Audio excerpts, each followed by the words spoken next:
आध्यात्मिक प्रवक्ता आचार्य बाल योगी नेमिनाथ दास ने एक धार्मिक पुस्तक पर भक्त शिरोमणि मीराबाई व हिंदू देवी देवताओं पर गलत टिप्पणी का आरोप लगाया है।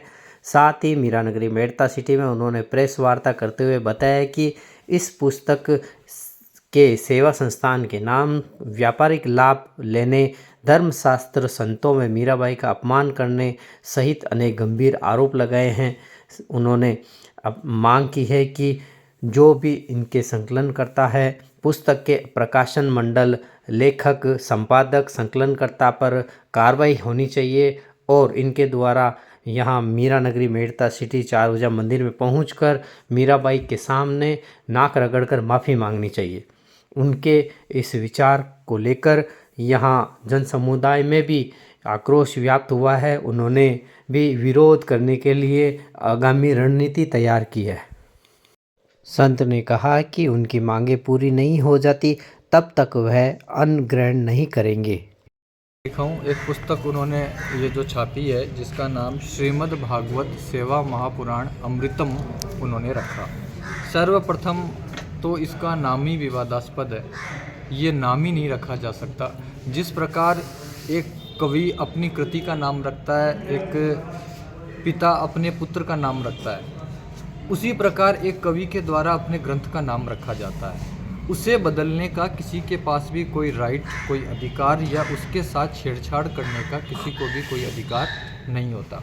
तो सर्वप्रथम तो ये नाम ही गलत लिख कर के ये भगवान व्यास का अपमान किया गया, श्रीमद् भागवत जी का अपमान किया गया, क्योंकि अपना व्यापारीकरण करने के लिए उन्होंने इस ग्रंथ का नाम इतर दिखाने के लिए भी अलग से और साथ में उनका काम भी चलता रहे, उन्होंने इसको अलग से दिखाने के लिए नया नाम उन्होंने इसका बनाया। अब इस नए नाम के ग्रंथ में उन्होंने क्या किया, पेज नंबर 248 के ऊपर में हमारी भक्तिमती परम आराध्या हमारी शिरोमणि भक्त माँ मीरा के बारे में उन्होंने एक बड़ी अभद्र, विवादास्पद और जो कहीं भी ऐतिहासिक दृष्टि से जिसका कोई स्थान नहीं है, इस तरह की एक टिप्पणी उन्होंने अपनी इस पुस्तक में करी। वो ऐसा लिखते हैं कि एक भांड साधु मीराबाई जी के पास में गया। भांड साधु, सबसे पहली बात तो मुझे प्रथमतः इस शब्द पे ही आपत्ति है कि भांड किसी जाति विशेष से संबंधित करके कह रहे हैं या किसी साधु से करके कह रहे हैं, या तो कोई साधु नहीं हो सकता अगर जाति विशेष में है, और अगर साधु है तो फिर जाति विषयक शब्द उसके साथ में नहीं हो सकता। तो आप किसी जाति का अपमान कर रहे हो या आप साधुओं को ही भांड बता रहे हो। तो वो ये कह रहे हैं कि एक भांड साधु गया और वो जाकर के माता जी से एक बात कहता है, वो कहता है कि भाई साहब मुझे गिरधर गोपाल ने प्रेरणा दी है, आज्ञा दी है, और मैं उस प्रेरणा से आपके पास में आया हूँ अड़क सड़क करने के लिए। इस पुस्तक में लिखा हुआ शब्द है। तो जब प्रथमतः मैंने अड़क सड़क सुना तो मेरे लिए भी ये शब्द थोड़ा सा नया था। मैंने कि शब्द का क्या मतलब है, पता किया तो पता चला कि अड़क सड़क का मतलब होता है शारीरिक संबंध। आज के इस 21वीं शताब्दी के आधुनिक युग में भी आप किसी भी स्त्री से, माता बहन से इस तरह के शब्द का प्रयोग करके बात नहीं कर सकते कि मैं आपके पास इसलिए आया हूँ। और वो बाईसा के पास जाकर के जो चित्तौड़ राजघराने की कुल परंपरा का मान सम्मान है, मेड़ता राज परिवार का जो गौरव है, भक्त परंपरा का जो गौरव है, जिनके चारों तरफ हजारों संत महात्माओं की मंडली बैठी है, उनसे वो जाकर के ये बात कह रहा है। तो प्रथमतः तो मुझे यही बड़ी एक दुखद एक बात लगी। अब वो अपनी बात को सिद्ध करने के लिए क्या करता है, तर्कों का जाल। ये एक देखने वाली बात है कि हमारी मानसिकता किस स्तर तक गिर चुकी है अपनी बात को येन केन प्रकारेण सिद्ध करने के लिए और उसे बड़ा बताने के लिए। तो वो ये कहता है, भाई साहब उससे कहती है पलंग लगा देते हैं सभा मंडप के बीच में और बैठ जाते हैं। तब वो भाई साहब से कहता है कि स्त्री पुरुष का संग एकांत में करती है, सार्वजनिक और सबके बीच में तो ऐसा नहीं होता। तो फिर भाई साहब कहते हैं कि अगर ऐसी कौन सी जगह है जहाँ गिरधर गोपाल नहीं है, शरीर का ऐसा कौन सा स्थान है जहाँ देवता निवास नहीं करते हैं। यानी अपनी बात मनवाने के लिए कथानक में जैसे कि नाम के साथ कुछ नया किया गया, सेवा महापुराण अमृतम कर दिया गया, वैसा ही इस मीराबाई सा के प्रसंग के साथ भी छेड़छाड़ की गई। ऐसा प्रसंग उनके जीवन में कहीं भी नहीं है। हम बहुत विद्वानों से बात करें, आचार्यों से बात करें, प्रोफेसर लोगों से बात करी, भक्तमाली ग्रंथों से, संतों से चर्चा करी, लेकिन और यहाँ जुड़े अपने मेड़ता के गणमान्य लोगों से भी हमने पूछा क्या ऐसा कोई प्रसंग है। सबने एक स्वर में कहा ऐसा कोई प्रसंग हमने तो आज तक नहीं सुना। तब फिर जब भाई साहब उसको ऐसा कह देती है तो वो भांड साधु उठ करके वहाँ से चला जाता है और वो शर्मिंदा हो जाता है।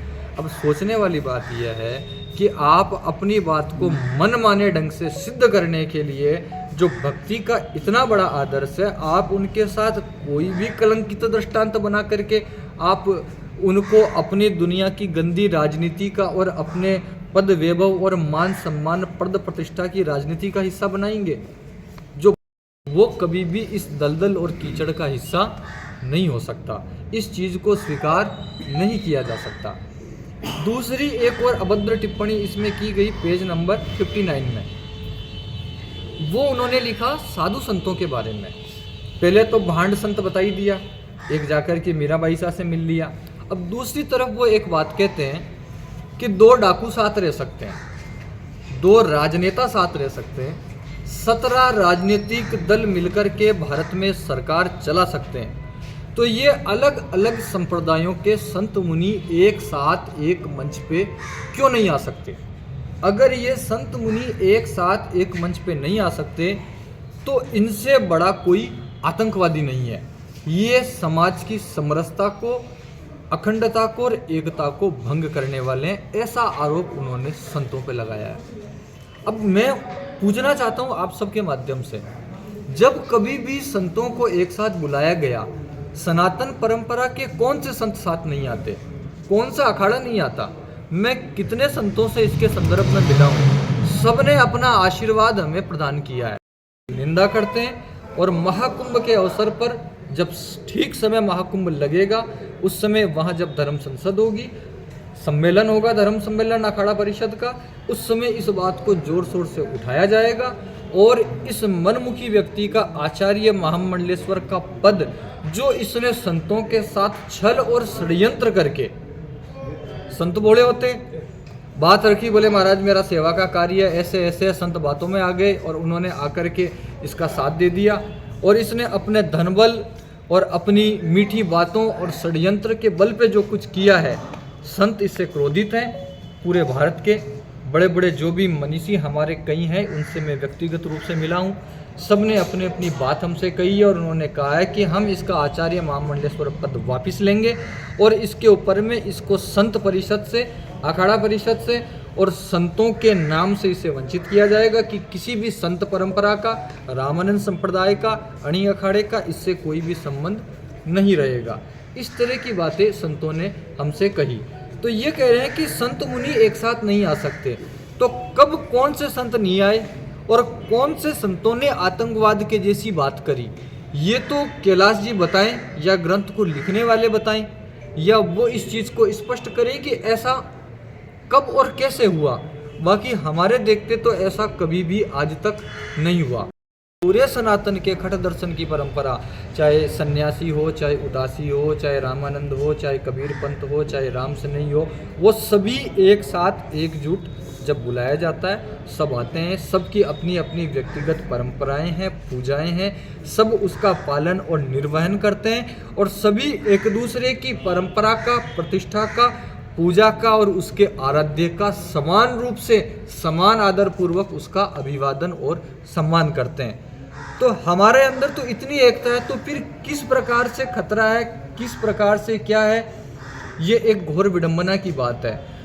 संतों के लिए ऐसा का, और माँ मीरा तो हमारे संतों की शिरोमणि है, आदर्श है, हमारे राजस्थान का, मारवाड़ का गौरव है, हम ऐसा मानते हैं। हमारे मारवाड़ को राजस्थान में उनके नाम से किसी काल में, भक्ति काल में, मध्य काल में अपार प्रतिष्ठा और अपार सम्मान की प्राप्ति पूरे भारत में हुई माँ मीरा की वजह से। या तो हमें जाना जाता था राजस्थान को युद्ध घोष के लिए, वीरों के लिए, भक्ति में अगर किसी ने सर्वाधिक सम्मान हमें दिलवाया तो वो माँ मीरा ने दिलवाया।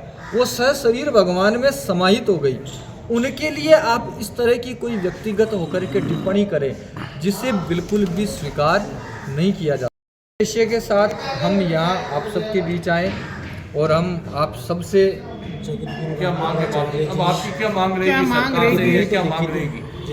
क्या चाहते हो आप इसको लेके? अब मैं आपसे एक छोटी सी बात और मैं आपको बता दूं कि जगत गुरु रामभद्राचार्य जी, आप बड़ा नाम आप उनसे जानते होंगे। उन्होंने एक बार रामचरित्र मानस के ऊपर कुछ कमियां उन्होंने टिप्पणियां निकाली थी, तो संत परिषद और अखाड़ा परिषद ने उनसे क्षमा मंगवाई और उस ग्रंथ को गंगा में विसर्जन करवाया, जो तो वो जगत गुरु हैं। इसके बाद भी उन्हें भी दंड मिला अखाड़ा परिषद और संतों के द्वारा कि आप ऐसा मानस जी के बारे में कैसे कह सकते हैं, उसमें आपको कोई राइट नहीं है किसी भी प्रकार की कमी बेसी करने का। इस ग्रंथ को आप देखेंगे तो ये एक व्यापारीकरण मिलेगा। भागवत में किसी भी ग्रंथ में परमात्मा विषयक विषय के अलावा कुछ और नहीं हो सकता। इसमें हजारों दानदाताओं के चित्र डाल रखे हैं, विकलांगों के चित्र डाल रखे हैं, ट्रस्ट और संस्थान से संबंधित चीज़ें डाल रखी है। ये सब चीज़ें ग्रंथ का भागवत का हिस्सा ना कभी थी, ना है और ना ही कभी हो सकती है। प्रथमतः तो वो ये जितने भी ग्रंथ उन्होंने वितरित करवाए हैं या जहाँ भी दिए हैं, पहले तो यह ग्रंथ आम आदमी को दिया ही नहीं गया। ये उसी को दिया गया जिसने एक बहुत मोटी रकम, लाख रुपए, 1.25 लाख रुपए, 5 लाख रुपए, 11 लाख रुपए, इस तरह की बड़ी रकमों के जो दानदाता थे, जिन्होंने बड़े डोनेशन दिए, जिन्होंने बड़ा कुछ दिया, उनके नाम इसमें डाले गए और उन्हें दी गई। आम लोगों से इसे थोड़ा बचा के रखा गया। बहुत बड़े बड़े सैकड़ों हजारों की तादाद में इसे बांटा ही गया होगा, प्रतियों की संख्या इन्होंने लिखी नहीं है। तो उन्होंने इसका क्या किया, इसे मंगवाया जाए, मंगवा करके इसका अग्नि विसर्जन हो। सर्वप्रथम तो मांग यह है। उसके बाद दूसरी मांग हमारी यह है कि वो बिना किसी शर्त के मेड़ता में आकर के चारभुजानाथ के चरणों में, चारभुजानाथ से और हमारी मीराबाई सा से क्षमा प्रार्थना करे, कान पकड़ के और नाक रगड़ के, और समस्त संतों से क्षमा मांगे। ये हम उनसे मांग करते हैं, हमारी और कोई व्यक्तिगत मांग उनसे नहीं है। आपका अपना नाम सही था? मेरा छोटा सा परिचय मैं आपसे यूँ कहूँ कि छोटा सा गुरु लोगों का दिया हुआ नाम है। पूज्य गुरु महाराज मेरे यही नागौर जिले में विराजमान रहते थे, परमधाम हो चुके हैं। सतीपुत्र श्री श्री 1008 बाबा अयोध्या दास जी महाराज, और मैं उनका शिष्य। 6 वर्ष की उम्र में मेरी दीक्षा हुई, तब से मैं गीता और भागवत पे ही मेरा उद्बोधन, प्रवचन और सत्संग का कार्य रहता है। बालयोगी आचार्य बालयोगी नौमीनाथ दास, और मैं छोटी छावनी दिगंबर अखाड़ा परिवार से संबंध रखता हूँ। ये मेरा साधुसाई परिचय है। यहीं के संतों का आशीर्वाद लिया है और मीराबाई के भजन सुनते सुनते मैं बड़ा हुआ हूँ, और उन्हीं के भजन गाते गाते मेरा जीवन आगे बढ़ा है। अभी का मुकाम है? अभी कई जगह कार्य क्षेत्र इस वजह से रहना होता है। वैसे जयपुर रहना होता है, वैसे थोड़ा समय अजमेर भी निकलता है, और बाकी समय स्वाध्याय और संत सेवा में जहाँ कहीं भी सत्संग इत्यादि का कार्य होता है, जहाँ भी लोग हमारी बात को दबाने की कोशिश की गई, उसको हर ढंग से रोकने का प्रयास किया गया। हमने बहुत लोगों से बहुत सहयोग की अपेक्षा करी। जब कुछ चीज़ें नहीं हो रही थी तो फिर मेरा हृदय इससे सहन नहीं हुआ। और हम मारवाड़ी की उस भूमि से आते हैं जहाँ हम 2 ही चीज़ जानते हैं, हमें तीसरी बात नहीं पता, या तो विजय या वीरगति। हमें दूसरी बात समझ में आती ही नहीं है, और यही यहाँ की परंपरा भी है, यही यहाँ की परंपरा भी है। तो 13 या 14 दिन हो गए मैं गो पायस जो दूध होता है मैं उसका सेवन करता हूँ। बाकी मेरा संकल्प है कि जब तक वो आकर के क्षमा न मांगे और जब तक हम उससे ना करवा लें, तब तक अन्न ग्रहण करने का कोई कार्य मेरा नहीं है। उसके बाद ही मैं अन्न ग्रहण करूँगा। ये मेरा संकल्प है, ये मैंने सोचा है ऐसा। अब आगे परमात्मा की इच्छा, उनकी प्रेरणा है। अब कोई बात आ गई, विचार उठ गया, संकल्प हो गया, अब जो हो गया जो तो हो ही गया, अब वो पूरा होगा, और या फिर जो राम जी की इच्छा होगी, जो नारायण चाहेंगे वो होगा। आपकी बहुत सारी बातें सामने आई है और बहुत सारी चीज़ें हुई भी है। सबसे पहले तो वो अस्वीकार ही करते रहे कि उनका तो कोई संबंध ही नहीं है, ऐसा नहीं है, वैसा नहीं है। लेकिन जब उनके ज़्यादा चीज़ें बैठी और उनको लगा कि बात उनके नियंत्रण से बाहर है, तो उन्होंने हमारे को कई ढंग से दबाने की कोशिश और रोकने का, जो भी साम दाम दंड भेद मति भ्रम जो उनसे हो सकता है उसके उन्होंने सर्वत्र सभी प्रयास अपनी तरफ से किए हैं, लेकिन हम उनके किसी भी प्रयास से ना दबने वाले हैं और ना ही हमें उनके किसी भी प्रयास का कोई भय है। महाराज हम बैठे हैं, हम चाहते तो ये वार्ता कहीं भी रामदया से हो सकती थी, लेकिन इस वार्ता के लिए इससे उपयुक्त कोई स्थान नहीं हो सकता। क्यों? मेरा यह मानना है कि ये राजस्थान के भक्ति की गंगोत्री है, जहाँ से भक्ति की गंगा का प्राकट्य हुआ। मेरा व्यक्तिगत रूप से इस स्थान के प्रति, माँ मीरा के प्रति, मेड़ता के प्रति बहुत अति विशिष्ट लगाव है, और ऐसा अभी से नहीं, इस वजह से नहीं, ऐसा मुझे नहीं पता किस वजह से है, मगर जब से होश संभाला तब से ऐसा ही है। तो हमारा प्रयास तो यह है कि मेड़ता के सभी सर्वमान्य लोग, सभी गणमान्य लोग और सभी वो व्यक्तिगण जो माँ मीरा को अपना आदर्श मानते हैं, जो माँ मीरा को अपना गुरु मानते हैं, जो माँ मीरा को सम्मान की दृष्टि से वो सतियों की शिरोमणि थी, वो भक्त थी, तो मैं उनके जो वंशज हैं, उनके जो परिवार के जो लोग हैं, जो सभी सर्व समाज और उसके बाद में क्षत्रिय समाज जिनके वंश से स्वयं माँ मीराबाई आती है, उन सब से विशेष आग्रह करता हूँ कि वो आएँ और अपने सम्मान के लिए, अपने गौरवमय इतिहास के सम्मान के लिए, किसी के लिए व्यक्तिगत नहीं, क्योंकि जो आज शास्त्रों के साथ ऐसा कर रहा है, जो बाईसा के साथ ऐसा कर रहा है, मैं ये समझता हूँ कि एक को देख कर के दूसरे को बल मिलता है। अगर इसे आज रोका गया तो और भी जो लोग ऐसा करने का दुस्साहस करेंगे उन्हें रोका जाएगा, और अगर ऐसा नहीं हुआ तो और भी बहुत लोगों को ये मनमाना कृत्य करने का बल मिलेगा। बात बताऊं, आप इस किताब को देख रहे होंगे, हम जब ग्रंथों को लेते हैं, अध्ययन करते हैं, उनकी पूजा आरती करते हैं, उनका सम्मान करते हैं, गुरुवाणी के समान हम ग्रंथ को मानते हैं। भागवत गुरुवाणी है, गीता जो है वो गुरुवाणी है, उपनिषद गुरुवाणी है। ये कोई साधारण लोगों की लिखी हुई कोई अखबार या हमारे जैसे आदमियों की कोई रद्दी किताबें नहीं है जिन्हें कभी भी बदल दिया जाए या कुछ भी कर दिया जाए। इनकी पूजा होती है, इनका सम्मान होता है, भगवान का वांगमय स्वरूप कहा गया है। तो मैं आपको बताऊं, जब मानव जी ने इसकी लिखने की जब उनकी इच्छा हुई कि वो अपना एक प्रशस्ति गान की एक पुस्तक बनाए, तो उन्होंने क्या किया, गीता प्रेस गोरखपुर की 20-50 जो मुख्य हमारे ग्रंथ हैं, पुराण हैं, गीता जी, भागवत जी, महाभारत जी, शिव पुराण, सुधा सागर इत्यादि ग्रंथों को उन्होंने मंगवाया।